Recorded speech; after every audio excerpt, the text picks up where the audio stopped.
Assalamualaikum, selamat pagi penonton-penonton dekat rumah. Hari Sabtu 28 Ogos 2021.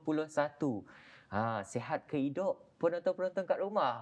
Hari ini minggu lepas saya digandingkan dengan Shasha Denzlin dan hari ini setelah sekian lama tidak bekerjasama, saya Mhm. digandingkan balik dengan Sharon Kezia. Hai, selamat Ha. pagi semua. Seorang yang cukup-cukup cantik, cukup-cukup menarik perwatakannya. Terima kasih, terima kasih. Sihat?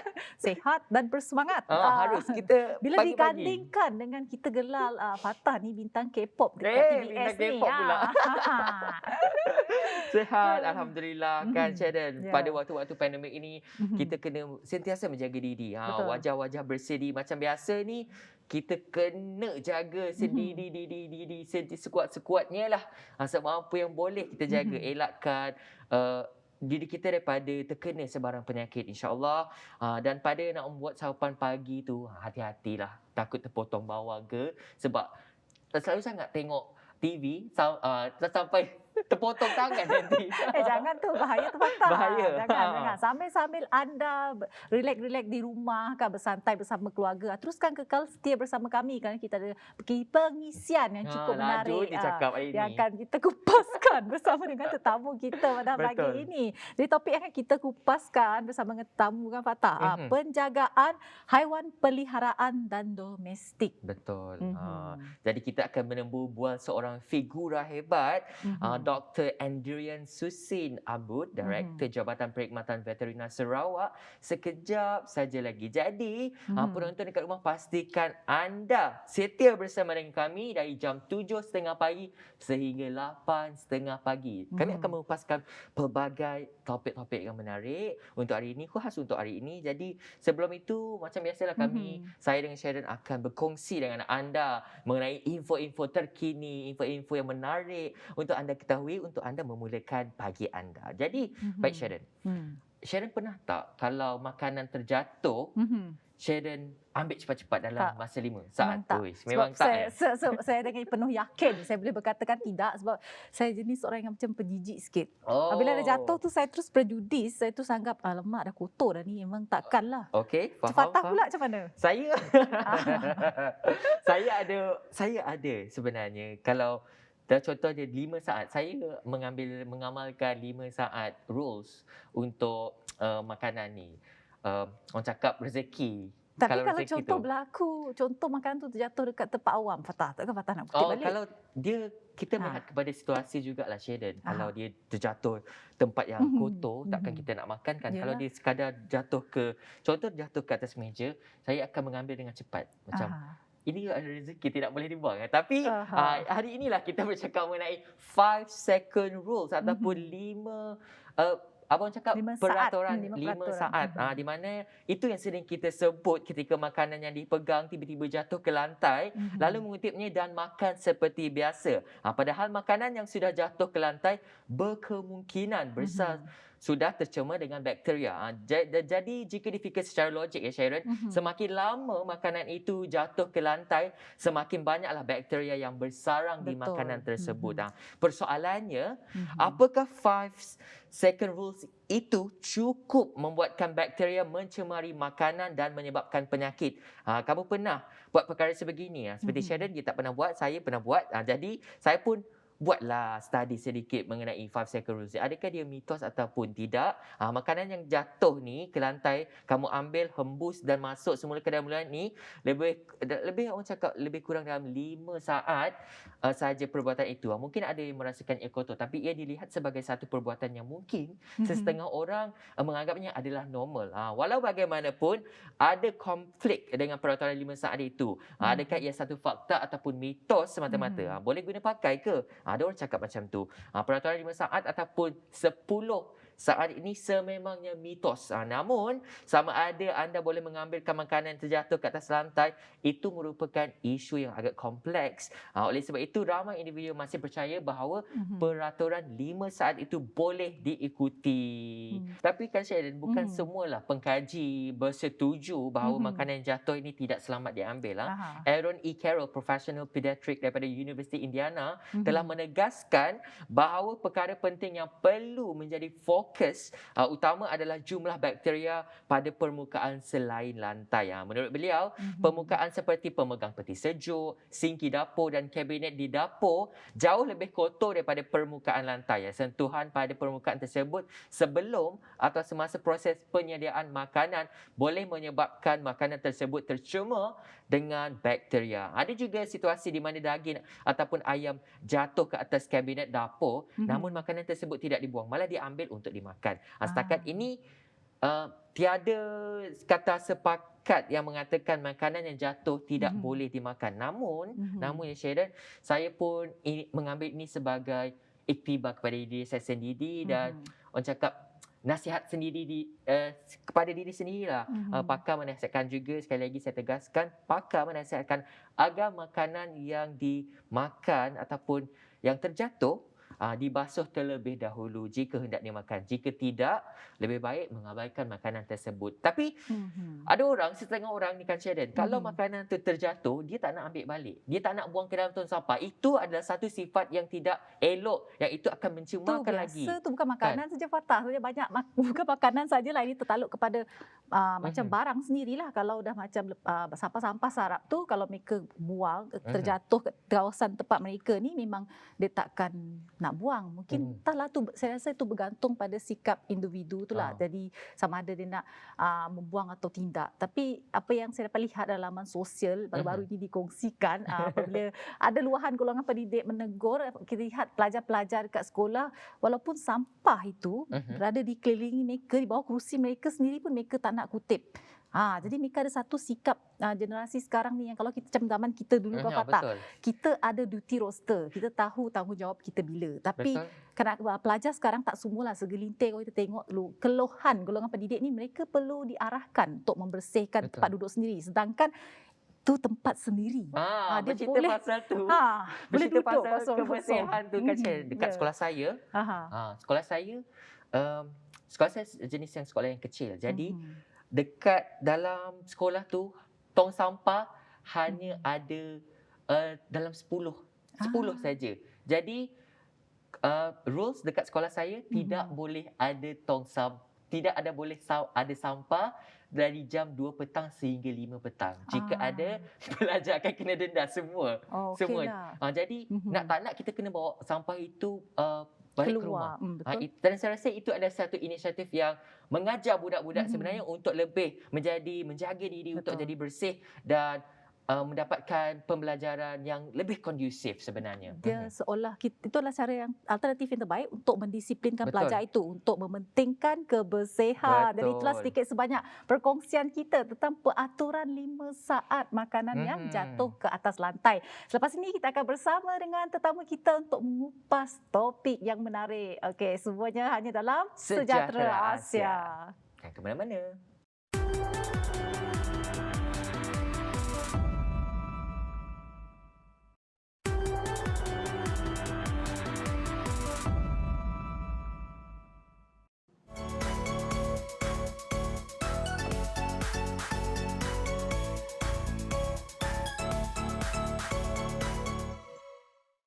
Ya, kembali semula bersama saya dan Fatah hanya dalam siaran Sejahtera Asia edisi hujung minggu.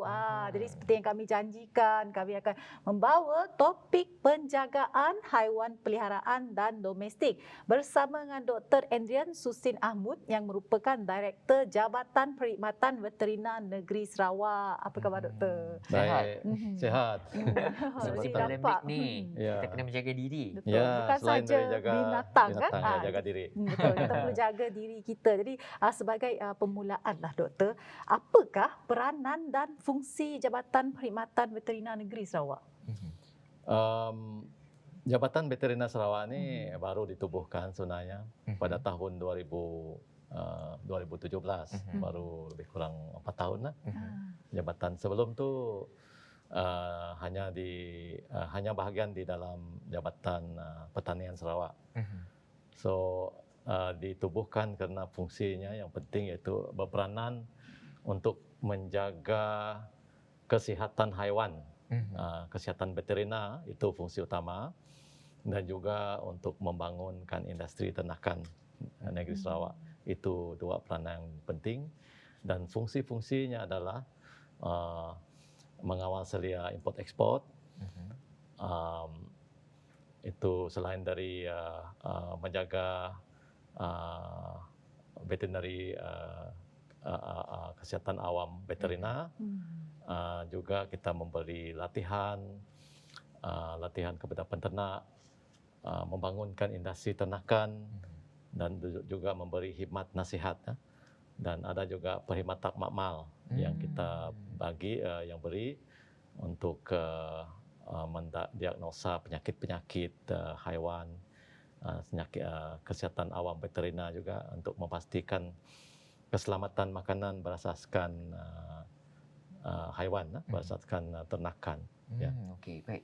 Mungkin Dr. Andrian boleh ceritakan sedikit sebanyak mengenai projek di bawah bahagian pembangunan komuniti ternakan ini. Kita melaksanakan pelbagai projek di bawah Jabatan Pertanian Veterina.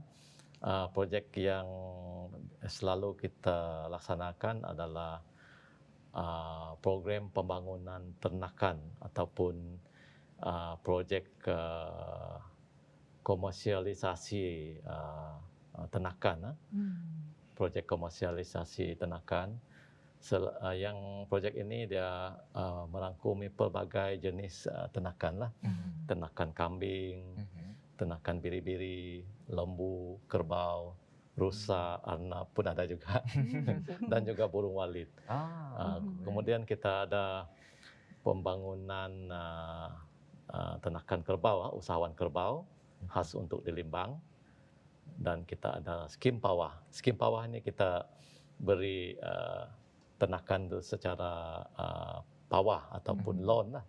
Jadi kita akan ambil balik ternakan tersebut dalam tempoh 5 hingga 6 tahun dia bayar balik. Jadi bercakap tentang seperti yang Doktor kongsikan tadi tentang industri walit. Jadi apakah prospek industri walit di Negeri Sarawak itu sendiri? Walit di Sarawak ini sangat berpotensi. Kita setiap bulan kita kita menghasilkan lebih kurang 1 tan hasil sarang burung walit. Dan ini kalau kebanyakan kita ekspor ke China, permintaannya cukup bagus. Setiap tahun nilai ekspor kita ke China lebih kurang 50 hingga 60 juta setahun. Ini kerana harga sarang burung walit di sekitar 3,000 hingga 4,000 1 kilogram, mengikut grade dia. Dan kalau diproses, dia punya harga boleh mencecah sehingga 10,000 nilai dia kita ekspor. Di China saya dipahamkan 1 kilo boleh sampai ke 30,000 ringgit dia punya 1 kilo. Jadi selain dari China, negara lain macam Singapura, Taiwan, Hong Kong, kita pun ada ekspor. Sarawak ataupun Malaysia adalah pengeluar yang ketiga, jadi pengeluar yang ketiga terbesar di Asia. Di Asia selain dari Thailand dengan Indonesia. Dan Sarawak kita mempunyai lebih dari 4,000 premis rumah walit di Sarawak. Yang mendaftar dengan jabatan ada 2,000 lebih. Dan kita bergiat untuk mendaftarkan banyak lagi lah. Saya jangka semakin ramai usahawan akan membuat ataupun membina premis walitnya, melihat dari segi tahap successful rate dia semakin meningkat kerana mereka dah belajar banyak teknik memelihara dan cara-cara menjadi berjaya dalam bidang ini. Maksudnya Jabatan Perkhidmatan Veterina juga ada menyediakan perkhidmatan untuk mengajar mereka macam mana nak memelihara burung walit tu. Ya. Menarik tu. Sebab macam saya boleh tak? Baru nak tanya tadi patah sebenarnya susah tak proses itu? Kok-koklah ada penonton yang berminat yang baru nak memulakan. Nak berkecimpung macam saya lah, usahawan muda nak berkecimpung dalam burung walit ni. Meminat dengan angka keuntungan. Keuntungan tu kita boleh cakap rasa macam memukau kan. Memukau lah. Sebab boleh mencecah sampai 60 juta tu, itu adalah kita boleh cakapkan sebagai cakap income yang sangat untuk negeri Sarawak itu sendiri. Jadi macam mana kalau saya sendiri nak berkecimpung dalam benda industri burung walit? Orang yang baru nak berjinak-jinak tu, apa yang dia perlu buat? Pertamanya perlu tahu bagaimana caranya untuk membuat rumah itu. Kita boleh kalau kita type YouTube, dalam YouTube itu kita boleh itu banyak tunjuk ajarlah how to be successful in swiftlet farming, how to become millionaire in swiftlet farming. Ada buku dijual dan kita jabatan pun memberi latihan, memberi kursus secara percuma. Kemudian kita boleh bantu untuk menguji atau tes kawasan tu, lokasi itu sesuai ke tidak sesuai. Sebab setengah-setengah lokasi itu tidak sesuai. Oh, dia perlu dites. Kita ada bunyi panggilan burung yang boleh kita panggil, nanti burung akan attract dengan bunyi tersebut. Oh, baru tahu saya. Kalau kita tengok dia attract banyak dan di kawasan itu dia punya feeding ground kita panggil atau tempatnya feeding, maka tempat itu sesuai untuk kita buat bina rumah. Dan membina rumah itu perlu mengikut tekniknya juga. Tak dapat sebarang buat. Dia punya pintu masuk dia mesti mau betul. Dia punya entrance. Lepas tu dalam tu perlu dia punya kelembapan yang mesti sesuai. Kelembapan 80%. Lepas tu suhu dia tidak terlalu panas, tak terlalu sejuk, mesti dalam lingkungan 28 hingga 30 Celsius suhu dalam bilik tu. Dia mesti gelap macam gua juga. Tidak masuk. Dia kalau terang dia tidak mau masuk. Itulah orang cakap kalau kita ni nak berkecimpung dalam dunia burung walit ni, kita kena ada pengetahuan yang meluas dari segi orang cakap, dari segi ilmu peternakan itulah. Ilmu peternakan itu sangat penting. Walit sangat penting sebab pelaburannya di sekitar 20,000 hingga ke 100,000. Jadi modalnya sahaja. Iya, kita tidak mau banyak rugi kan. Kita tak mau rugi. Tapi kalau kita itulah orang cakap, kalau kita nak nak dapatkan untungan, kita kena melabur dahulu. Kita nak tahu sejauh manakah orang cakap successful tu kita boleh capai tu. Sebab itulah kita orang cakap dalam dunia industri bisnes ni, kita kena berani mengambil risiko tu. Kalau kita tak berani mengambil risiko tu, kita mungkin fail off dengan senang. Jadi kita nak bertanya lagi tentang banyak lagi persoalan dengan Dr. Andrea. Jadi kita berehat seketika, jangan ke mana-mana, hanya dalam Sejahtera Asia.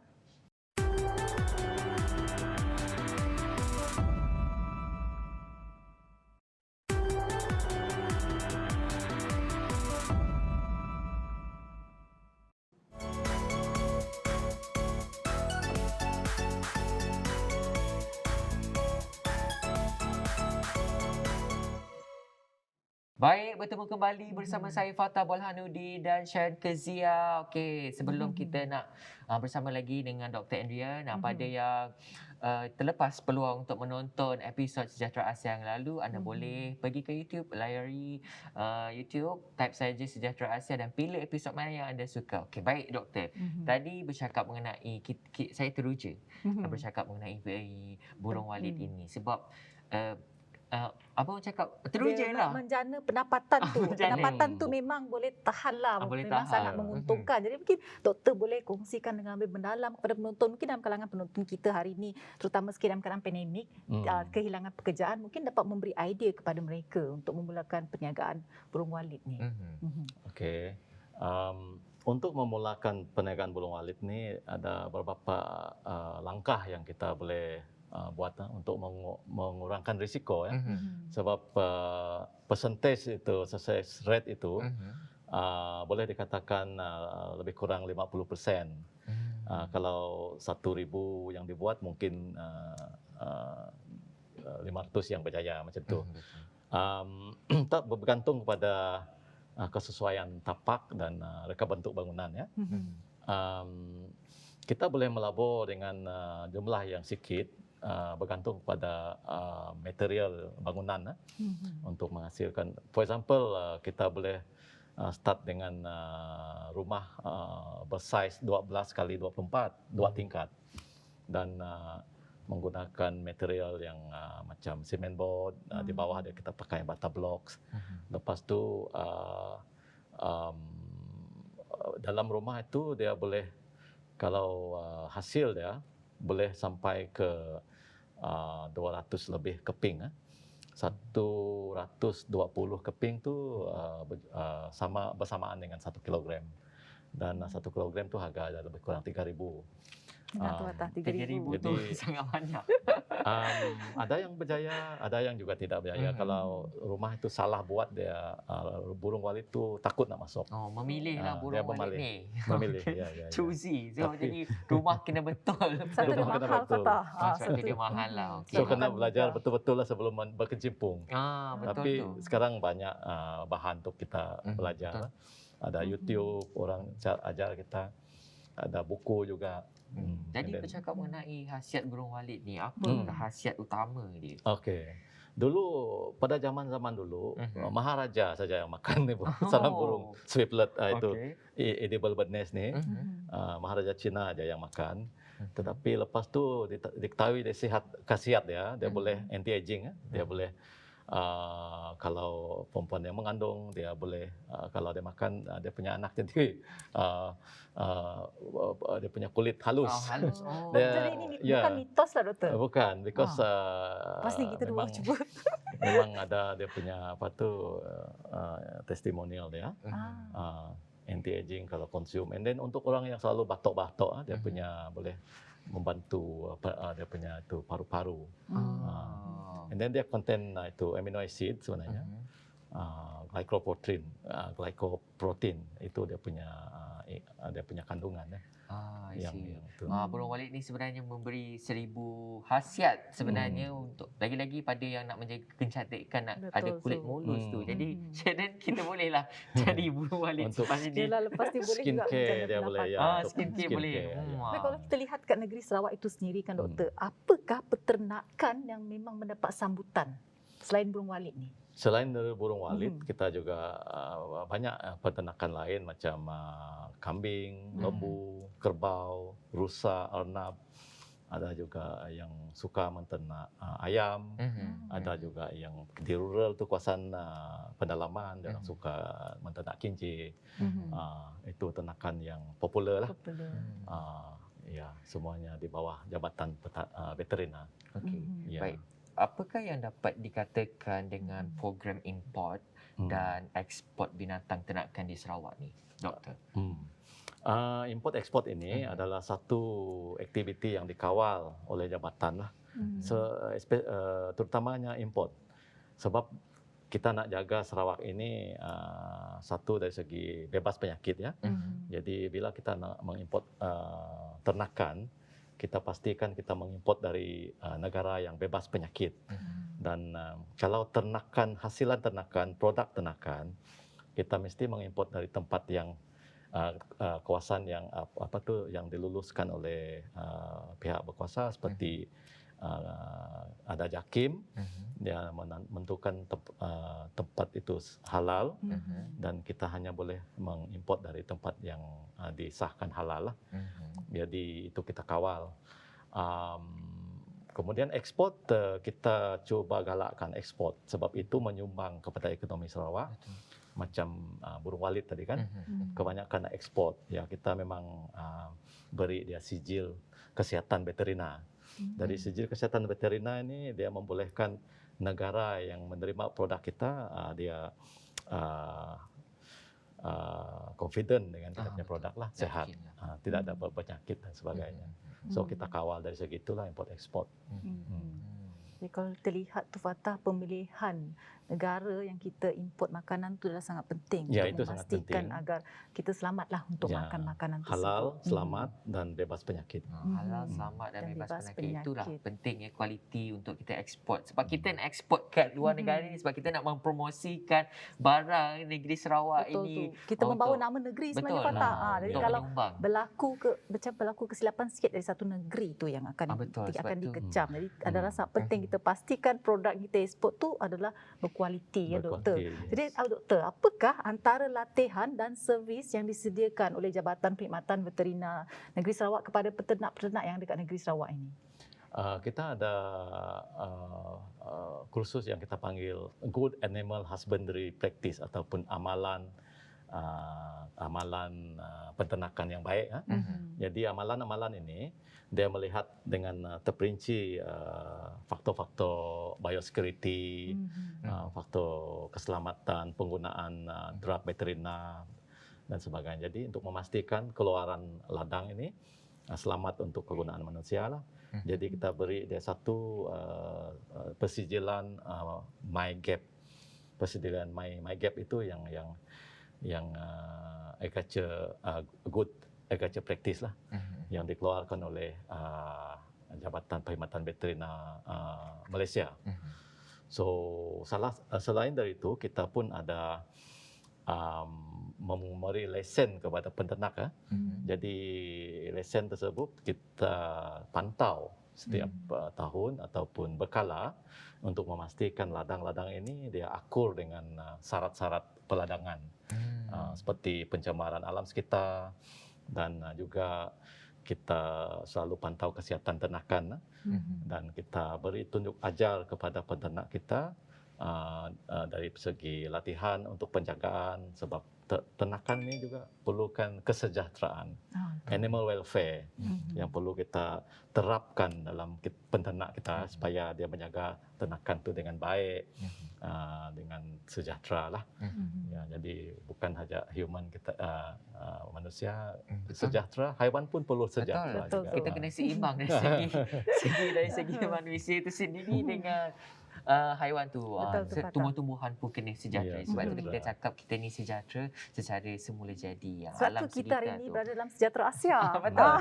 Sejahtera. Oh ya, Betul topiknya tu. pun sama, sejahtera ya. Jadi selepas ni kita akan Kesejahteraan ketahui dengan lebih banyak lagi tentang apakah perkhidmatan yang Jabatan Veterina Negeri Sarawak kongsikan dan tawarkan kepada semua pengusaha-pengusaha di Negeri Sarawak, semuanya dalam Sejahtera Asia.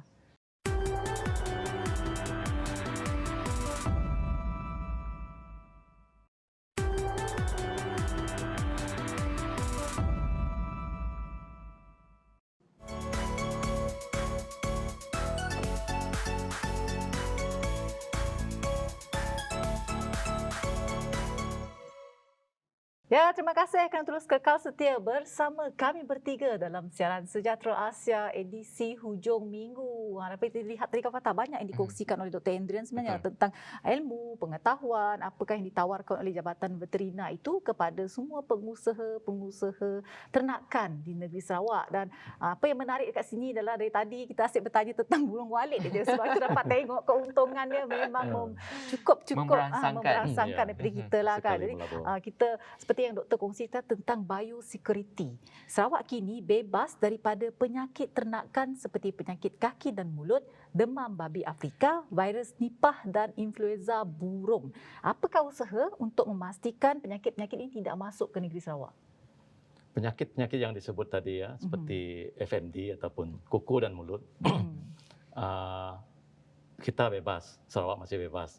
Apabila kita bebas, kita boleh mengekspor produk kita ke banyak negara. Kenapa banyak negara dia meletakkan FMD ini sebagai prerequisite, syarat utama untuk kita ekspor kita produk. Itu sebab kita meletakkan penjagaan kita bebas penyakit FMD ini sangat penting. Kalau di New Zealand, FMD ini dikatakan enemy number one kerana dia boleh menjejas ekonomi negara mereka. Dalam konteks Sarawak, kita masih bebas. Juga kita bebas penyakit avian influenza, sesama burung. Sesama burung ini dia zoonotik ya. Dia boleh juga menjangkiti manusia. Jadi itu yang selain dari kepentingan ekonomi, dia boleh juga berjangkit kepada manusia. Tetapi FMD yang saya sebut tadi itu dia tidak memudaratkan manusia. Dia cuma menyebabkan ekonomi kita terkena dia akan menjangkiti semua jenis ternakan, kelinci, lembu, kambing, kerbau, semua jenis ternakan dia akan attack.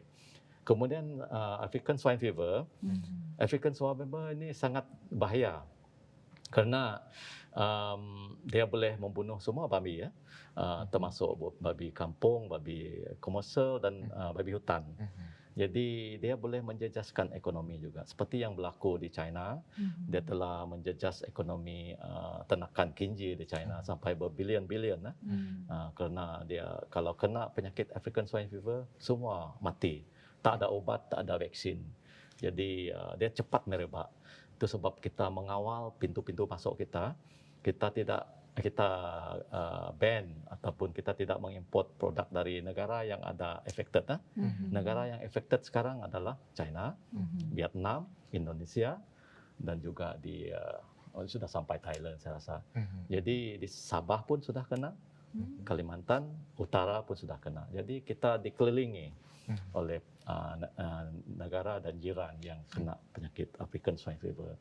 So kita telah memberi tunjuk ajar kepada peternak-peternak kita supaya jangan memberi lebihan dapur ataupun swill feeding kepada ternakan babi lah, kerana dikuatiri nanti virus tu dipas kepada babi dan apabila kena dia boleh efek semua.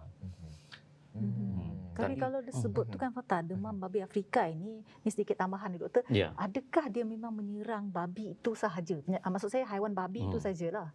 Khusus pada haiwan babi tersebut. Dia khusus pada haiwan babi saja. Dia tidak memudaratkan manusia. Kalau kita termakan pun tidak ada apa-apa.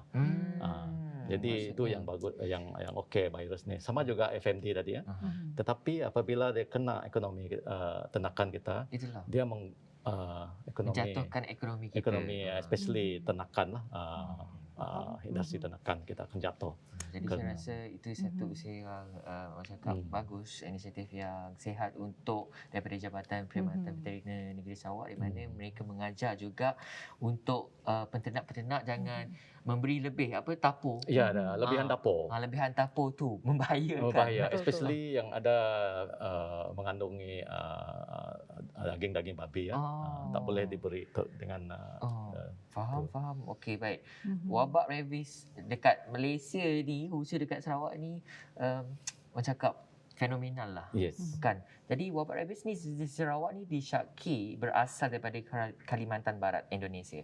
Mangsa pertama yang dilaporkan di Sarawak adalah pada Julai 2017 yang melibatkan 2 kanak-kanak di daerah Serian, dan sejak itu bilangan kawasan yang dijangkiti itu meningkat. Jadi apakah usaha Jabatan Perkhidmatan Veteriner Sarawak dalam menangani keadaan tersebut? Rabies ini adalah satu yang dekat di hati saya. Okay. Sebab tempat itu yang pertama dilanda itu Pak Enrimo, ada kawasan, dia adalah saya punya kawasan lah. Saya berasal dari kawasan itu. Jadi pada sebelum tahun 2017 Sarawak masih bebas rabies. Tetapi di Kalimantan sudah ada.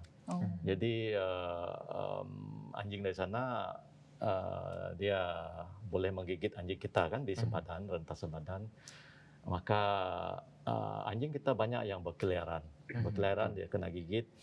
Dan anjing ini kalau dia sudah kena virus rabies, dia akan menggigit anjing-anjing lain. Jadi itulah penyakit itu merebak. Kadang-kadang ada juga yang bawa anjing dari luar masuk ke Sarawak. Jadi kita telah melakukan pelbagai aktiviti. Yang pertama, memberi suntikan rabies, mass rabies vaccination, rabies secara besar-besaran pada tahun 2017. Kemudian kita pergi kampung ke kampung untuk menyuntik semua anjing yang ada. Kemudian kita ada door to door juga kita buat. Kita buka kita punya office di seluruh Sarawak. Siapa-siapa yang ada anjing, tolong bawa ke office untuk kita bagi suntikan percuma. Dan di bawah ordinan Veterinary Public Health, kita mewajibkan tuan punya anjing untuk memberi vaksin. Dan jangan biarkan anjing berkeliaran di luar. Sebab itu akan terdedah, anjing tersebut akan terdedah dengan penyakit rabies. Keterbanyak anjing liar. Betul. Jadi kita bersama council, kita pun ada juga menangkap anjing yang tuan lah, Mhm. dan pastikan anjing tersebut disuntik vaksin. Ini Ya. adalah satu langkah yang sangat tegas Hmm. dikerjakan oleh Jabatan Perkhidmatan Veterani Sarawak, dan ini Mhm. sepatutnya kita aware dengan sekeliling kita, tak kira lah anjing tu ada tuan ke tak.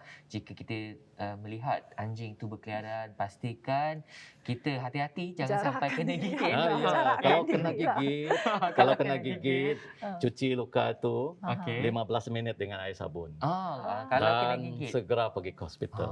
Sebab Ah. kebanyakan kematian Mhm. dia tidak pergi membuat rawatan. Aha. Oh. Jadi rabies ini apabila sudah kena gigit kan, Mhm. Ya. bila sudah tanda keluar Betul. tu dia sudah terlambat sudah. Kira Sudah tidak terlambat dah. dapat Ya, tidak diselamatkan dapat lagi lah. diselamatkan. Jadi seperti yang doktor katakan, tanda-tanda tu. Jadi apakah tanda-tanda seseorang yang terkena gigitan haiwan yang dijangkiti rabies tu?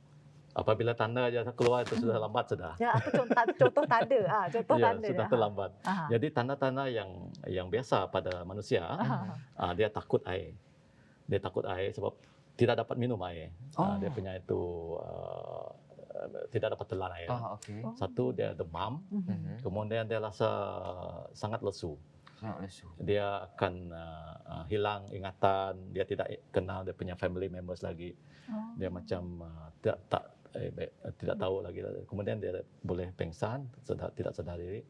Tempat gigitannya itu sakit. Dia tempat yang digigit tadi ya. Itu tanda biasanya timbul dalam lebih kurang 2 minggu hingga ke 1 bulan atau 2 bulan. Tapi apa yang berlaku di Sarawak, purata orang yang digigit itu yang tidak pergi ke hospital, dalam 1 bulan simptom dia nampak sudah. Apabila simptom dia sudah nampak, tanda-tanda itu sudah terlambat. Jadi kita nasihatkan publik, orang ramai kalau digigit sila cuci luka tu dengan air sabun dengan 15 minit. Lepas tu segera pergi ke hospital untuk mendapat suntikan rabies. Ada ubat. Rabies ni boleh dicegah. Yang kematian yang berlaku ni sebab mungkin yang bangsa itu dia tidak tahu ataupun dia tak apa. Dia ingat okeylah. Gigitan biasa. Jadi kita jangan normalisasikan kegiatan gigitan ni sebagai perkara yang biasa ya. Jadi banyak sebenarnya berlaku dah. Yes. Gigitan anjing, gigitan kucing. Saya kucing pada rabies doktor, tapi orang selalu diwawarkan dengan anjing saja. Anjing sebab anjing ni yang puncanya. Kalau anjing kita okey, kita dapat vaksinat semua. Kucing pun boleh diselamat. Tapi kalau itu disarankan untuk vaksinat semualah. Semua hewan kalau ada peliharaan hewan peliharaan lebih seperti anjing, selamat lah. kucing untuk selamat Betul, ya, betul. lebih selamat. Dan jangan biarkan dia berkeliaran. Kalau boleh mandulkan haiwan kita. Kalau dia mandul, dia jarang mau pergi keluar. Dia akan duduk di rumah saja. Satu fakta yang menarik. Dia duduk di rumah. Okey. Jadi sebenarnya banyak lagi yang saya percaya masih banyak lagi yang Dr. Andrea nak kongsikan bersama kita. Kita akan kembali semuanya hanya dalam Sejahtera Asia.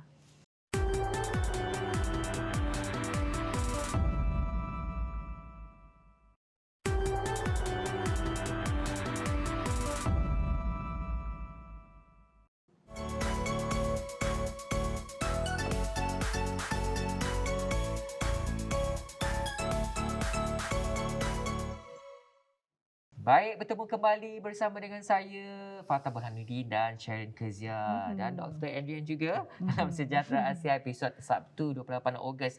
Baik, tadi kita bercakap mengenai rabies dan sekarang ni wabak demam babi Afrika. ASF adalah sejenis penyakit berjangkit yang menular dalam kalangan babi domestik serta liar. Perkara ini menjadi sensasi apabila terdapat ujian positif pada produk import daging babi dalam tin dari China pada tahun 2019. Jadi, apakah yang harus diambil perhatian mengenai wabak tersebut dan apakah kebarangkalian wabak tersebut bertapak di Malaysia? Doktor. African swine fever ini atau dikenal sebagai demam babi Afrika, dia berasal dari Afrika, tapi melalui dagangan dia merebak ke China, kemudian dia merebak ke Indonesia, merebak ke Sabah, dan kita dikelilingi oleh negara-negara yang positif wabak babi Afrika ni, sesama babi. So dia dapat membunuh babi 100% sebab tak ada vaksin, tak ada ubat. Dan biasanya kita punya industri akan teruk kenalah kalau teruk terjejas kerana macam di China telah menjejas ekonomi di China mengakibatkan kerugian berbilion-bilion. So untuk mencegah penyakit ini, kita akan ketatkan kawalan di pintu masuk. Pengimportan kita tidak akan import dari negara yang ada demam babi Afrika. Dan juga kita menasihati penternak-penternak kita untuk tingkatkan biosecurity. Farm biosecurity, jangan suruh orang melawat farm kita. Jangan pergi memburu. Kerana bila kita memburu babi hutan yang kena itu ataupun dah kena demam babi, kita boleh bawa virus tu ke ladang kita sendiri dan ladang kita akan kena. Jadi itu dan ladang perlu tingkatkan kebersihan maksudnya tidak ada kalau kita pergi ke ladang lain tak boleh pergi terus ke ladang kita mesti tukar baju dan pakai baju yang bersih lah untuk ke ladang babi kita sendiri. Jadi ladang yang itu yang bagusnya virus ini dia tidak menjangkiti manusia.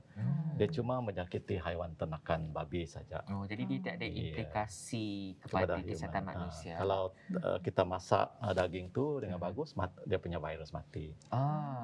Cuma virusnya itu cepat merebak. Dia sangat hadi ya. Itu sebab tin yang kita beli dari China tu boleh mengandungi virus juga. Apabila kita bagi lebihan dapur kepada babi kita akan kena. Jadi tapi lebihan dapur tu kalau dimasak betul-betul, virus tu akan mati. Jadi itu kita kalau nasihat kita pada penternak jangan beri lebihan dapur kepada babi kita lah. Dan pastikan kalau nak bagi pun mesti dimasak betul-betul. Terutamanya yang ambil lebihan dapur dari hotel, dari restoran, saya tidak galakkan untuk lebihan tu diberi kepada babi lah. Sebab makanan babi ni ada special dia kita panggil dia yang commercial feed yang itu boleh commercial feed tu sudah makanan yang dirumuskan khas. Dia selamat bebas dari penyakit. Cakap pasal tukar mata baru saya teringat. Patutlah kalau kita hadiri event majlis yang diadakan kat hotel tu, kalau ada banyak lebihan makanan tu, kita tak boleh tapau. Mereka akan buang lebihan makanan tu. Betul.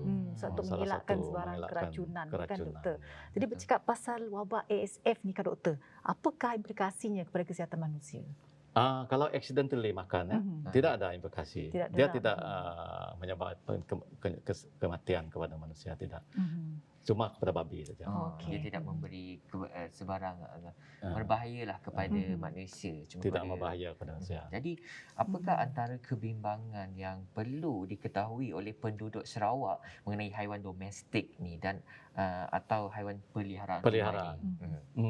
Yang pertama, kalau pelihara kucing dan anjing, kita mesti sedar akan bahaya rabies ya. Betul. Jadi sebagai tuan punya yang bertanggungjawab, kita kena pastikan anjing kita disuntik dengan vaksin anti rabies. Suntikan ni boleh didapati percuma dari pejabat veterina dan pastikan kita beri penjagaan yang baik kepada haiwan jagaan kita lah. Kita menjadi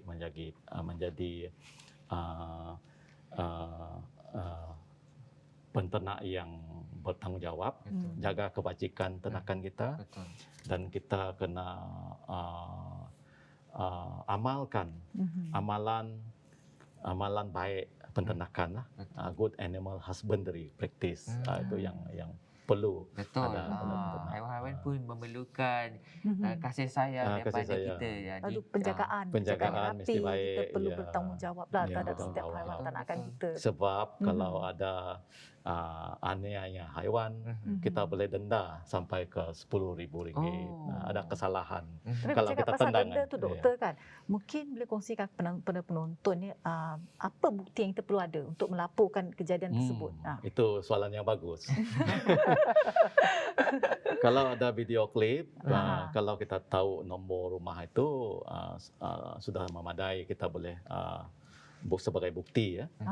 Kita boleh mengeluarkan compound kepada dia, sebab itu bukti yang orang itu menganiaya. Beberapa kes yang berlaku di Semenanjung telah ditangkap lah. Betul. Orang yang menganiaya anjing, kucing, anjing dan kucing. Ya. Jadi doktor kan, contoh kalau berlakulah situasi lah kan dekat kawasan perumahan saya. Tapi tak adalah sebenarnya berlaku. Contoh situasi berlaku macam saya mensyaki berlaku penganiayaan haiwan ternakan tu, tapi saya tak dapat nak ambil gambar sebab dia berlaku kat rumah. Tapi kita dapat dengar mungkin anjing ataupun kucing tu mengerang kesakitan. Bagaimana ya doktor? Boleh ke terus melaporkan sahaja? Boleh. Boleh. Boleh. Kita ada dalam kita punya Facebook veterina, kita boleh melapor, kita ambil gambar, terus WhatsApp kepada kita punya mobile number. Tapi kalau kita tak nampak doktor, dia berlaku dalam rumah tu. Dalam rumah. Kita terhad sebab kita dapat nampak dari luar macam nampak sikit-sikit tapi dapat ambil video tu macam mana? Boleh dilaporkan juga, kita akan menyiasat.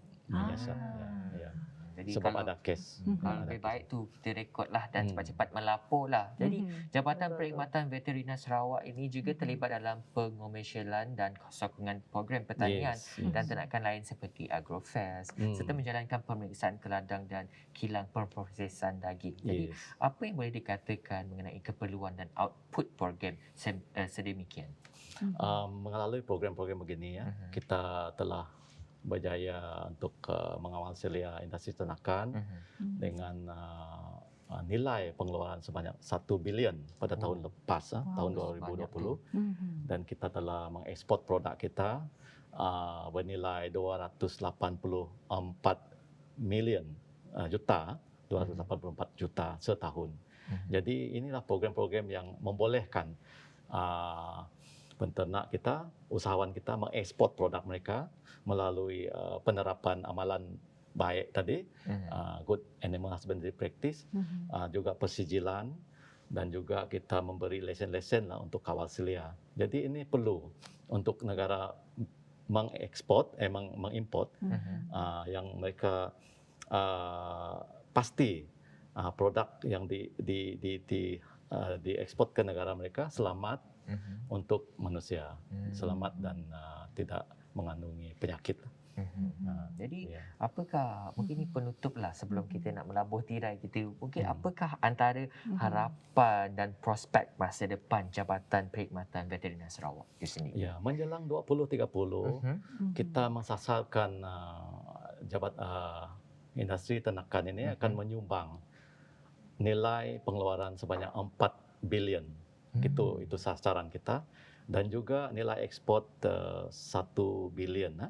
Nilai ekspor keseluruhan termasuk burung walit, sarang burung walit, termasuk kinji. Kita dah ekspor sekarang kinji ke Singapura 2,000 ekor seminggu.